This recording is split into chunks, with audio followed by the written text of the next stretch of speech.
কুয়াশা মাখা ভোরে একটা শীতের দুপুরকে কিছুটা রঙিন করতে সেদিন চলে গেছিলাম আলিপুরদুতে।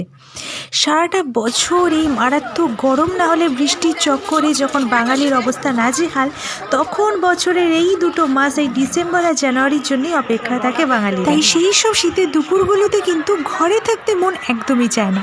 ডাক্তার যতই বলুক রোদ লাগানো যাবে না, তবে শীতের রোদ্দুর যদি গায়েই না মাখলাম তবে করলামটা কি?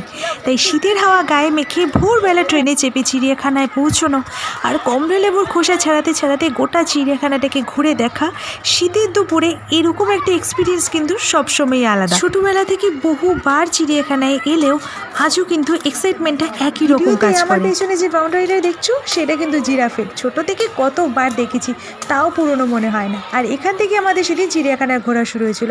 তবে না, শুধু জিরাফ নয়, প্রচুর কিছু দেখেছি। ফার্স্টে যেহেতু এখান থেকে শুরু করেছিলাম, তাই সেই ভিডিওটাই তোমাদের দেখালাম। বাকিটা নেক্সট ভিডিওয়ে